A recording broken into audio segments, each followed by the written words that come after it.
And now we're talking with Peggy Wood, the noted stage and television star. You know her as Mama of I Remember Mama, and she's featured as the Mother Abbess in The Sound of Music with Julie Andrews and Christopher Plummer. Here she is from the set of The Sound of Music in Salzburg, Austria. How are you, Peggy? I'm very good. I don't speak Norwegian anymore. I now speak German. And I'm speaking right from the set of The Sound of Music in Salzburg in Austria. I don't think many people know that you started as a singer. They'll be very surprised when they hear you sing in The Sound of Music. Well, you mean I'm turning back on myself? Nobody has a memory of more than about 5 years anyway, I expect. And that if you did something 5 years ago, oh, when was that? You know, back in the dark ages. So that I was a singer is news to a lot of people. I started as a singer and became a star of the musical comedy and operetta, both in New York and in London and all over the United States. What kind of reflections do you have on I Remember Mama? I look back on it as 8 years of perfectly extraordinary and marvelous time, where we had good stuff to do, where we had a marvelous company, and there isn't a day goes by in the United States that somebody doesn't say something about Mama to me. Perfect strangers. I don't mean friends who say, oh, wasn't that nice and all that stuff, but people who walk up to me who still recognize me, although I don't wear the braid on the top of my head and don't speak with the Norwegian accent, that it still goes on in their minds after being off the air for so long. It's quite extraordinary. It will be a delight to see you on screen as the Mother Abbess in one of the best-loved of all Broadway shows, The Sound of Music. Yes, I hope so. I think that will be, it's a beautiful part, and I hope they will remember me. I will say right off that it's a beautiful picture, and I'm delighted to be in it. And awfully pleased to be here in Salzburg, too, to see this beautiful city again. When I Remember Mama went off, you must have been concerned about what you were going to do next. No, I didn't know what else I was going to do, but I was very delighted to know that this was offered to me. It was offered to me in the beginning, you know, for the play on Broadway. And I didn't feel that I was up to doing 8 performances a week, singing, getting my voice back in shape to sing 8 performances a week.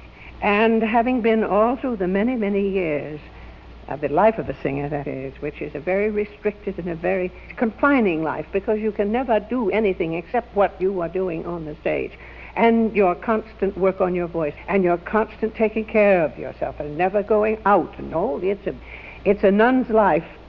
And I felt I was just beyond the age of taking on that chore. But here with the picture, you see, I haven't got to sing the song 8 times a week. It isn't every single night. And I knew this was going to be a great success, you see. I knew there was a 2-year run ahead of me. It's interesting how the same themes run through various Rodgers and Hammerstein songs. For example, I Whistle a Happy Tune and My Favorite Things. Yes, yes. I think they have a philosophy of courage. And when you know the life that Oscar Hammerstein lived, you will realize how true that is about that man. And Dick, too, because they have a true kind of philosophy, both expressed in music and in words. What do you like about The Sound of Music, Peggy? I like the whole story. I've always been interested in the musical end of the Trapp family. And I like the political story, and I like very much the way it is being done in the most beautiful color. It has been done in this beautiful color.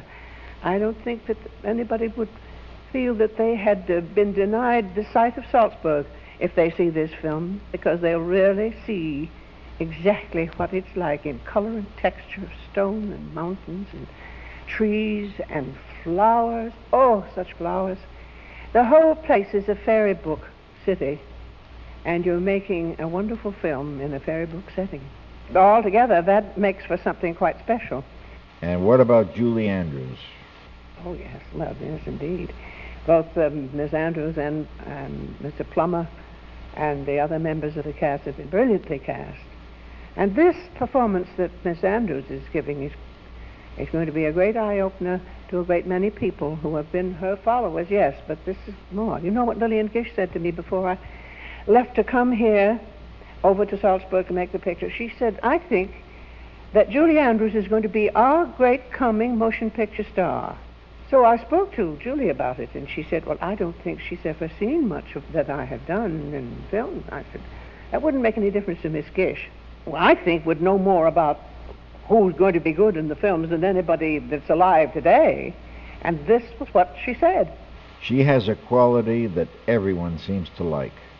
And you see, she's had such wonderful theater training, too. This is a great help in the motion picture medium. Christopher Plummer has also had the most extraordinary background for an actor, because the Canadians, you know, have had great training in repertory, which the American actor has not had a chance to enjoy. And Mr. Plummer has certainly shown that he's going to be, if he not already is, one of the finest actors in the world. And you realize the fact that he sings in film. He's a very fine musician. He is such a pianist as you... Oh, my eyes just popped out of my head and my ears just came flapping in the breeze. And his sense of music makes the sound of music, because he knows how the music should be, and he knows the quality to give that music, just as his Hamlet has music in it because there's music of the voice. The combination is a great asset for a great actor. Julie Andrews, Christopher Plummer, Peggy Wood, Rodgers and Hammerstein songs, a combination to look forward to in The Sound of Music. It's certainly been wonderful talking with you.